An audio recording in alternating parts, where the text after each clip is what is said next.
Alrighty, so figure I'd change things up a little bit scenery-wise for you guys.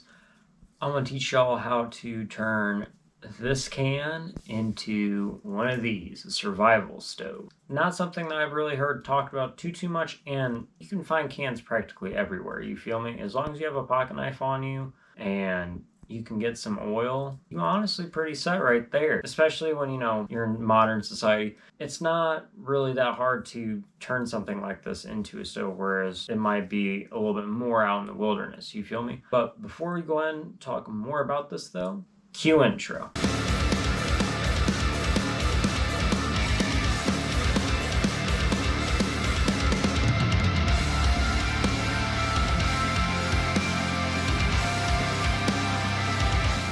First off, make this a lot easier. If you guys have it, get a Sharpie and a push pin. Sharpie will help quite a bit. You can get some masking tape, go around the underside of the lip here with the tape, and then just mark 32 times around, as evenly spaced as you can. It'll help you to line up your holes a lot better that you're poking. Now, if I do this right this time, the holes will turn into jets, and that's what causes it to work actually. But on the offhand that I don't, again, this will make a really good candle, honestly, for survival. It'll burn pretty brightly too, but go on and get started. Once you got your can marked, if you'd like, make sure you put the holes above the little lip here on the side. It's very important you do that, so you just do it again 32 times.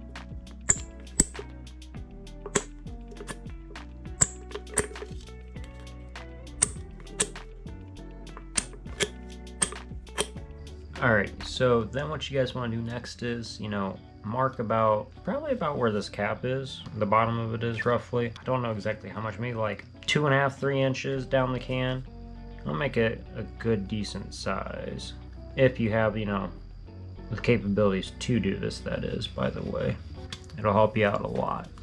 Then what you want to do is take a pocket knife or get some scissors if you're not as well experienced with pocket knives. Start cutting where you're at. Poke a hole inside the can. Just gently saw at it. Try to go in as straight of a line as possible, you feel me? But this is so that way, we can get it down to the right size so we can actually turn it into the little stove that I was showing you guys earlier, or my first attempt. Can't believe I forgot this, but before you guys actually start cutting out the can in the center, cut out the top piece first, because that's where the fire is going to actually, get lit from and everything like that. It's a part of the whole process as well too, but it's gonna make your life a lot easier if you do that first, promise. Basically, you just take it in the corner where the lips are, right around the edges here. It gets pretty easy. Like I said, using a pocket knife, start off like that, or an X-Acto knife, and then you can use scissors slightly after and just kind of put section by section, but pocket knife works better in this instance. This is what it should look like, initially for start cutting in half, kind of like I did, or into thirds. Now, once you get done with the top half, just start cutting the bottom portion. This little centerpiece here, or you honestly can use another can, use 2 cans instead, and cut out a decent piece there that's tall enough so that way, you have a decent sized wall to help direct the flames into the jet holes. All right, so the trick is basically you want to make this little wall here about the size of this inner rim pretty much, so that way it can project the flames outwards in a way where it can shoot up through the jets.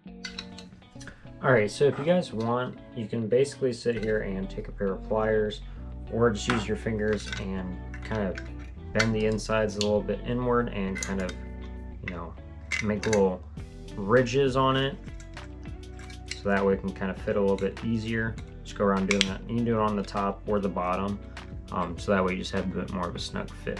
Then once you got that taken care of, you just sit there and get everything pieced together. All right, so once you start getting it on top of each other, basically just want to secure it like so. Then grab isopropyl alcohol, 90%, or like the higher proof the better, you feel me? Or you can use some cooking oil and just get your stuff poured in there. And if I did this right, all the flames will start coming out the jets here and we'll have a nice little stove going. If not, again, you have a nice candle at least for survival. I'm gonna show you guys something here quickly, and to kind of demonstrate that the holes actually do work as long as you do the inner wall correctly. I think the trick is basically that you sit there and twist the insides of the wall actually, so that way it has the rivets to make as a gap, you know, to basically have the fuel source, you know, shoot flames through each of those rivets into the different holes. But anyways, I'll show you guys how it works real quick. As I blow into it, it's going to start getting fuel going out the sides a little bit here.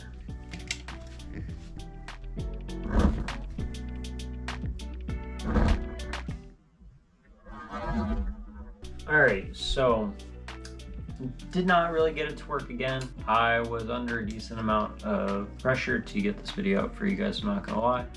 But nonetheless, you guys kind of get the effect of it. You feel me? Like, you make those rivets on the inner wall and make it, you know, as wide as the wall even too, you can do that.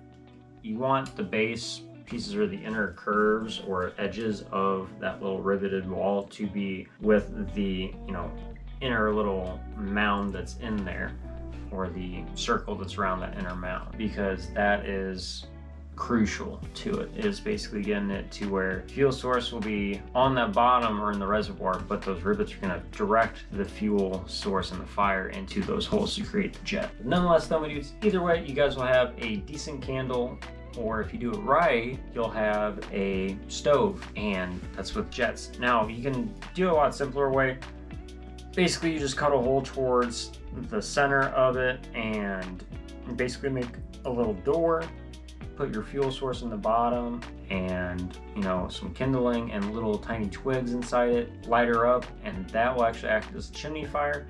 You just basically need to, you know, make sure you have the hole cut out up top, or like a tab open, etc. for that to actually work. I'd recommend you probably cut out the top like I did, you know, so that way it's direct heat on the pot that you're trying to, you know, cook with. But either way though, my dudes, I hope you have a good rest of your day. Thank you to all, you know, 17 badass motherfuckers of this survival truck. I do appreciate you guys very much, and again, sorry for the delay on things. Did not intend for this to happen, just had things happen, you feel me? Nonetheless though, my dudes, get some more video out to you here in the next week. Until then though, please take her easy. Get outside and enjoy some nice weather while you guys can. It's been nice for me this whole week. But until next time I see you guys, please don't forget to live long and prosper. Take care and peace. Keep it 1,000,000 fucking % real. And as always, the system. I'll see you guys on the flip side. Yeeew!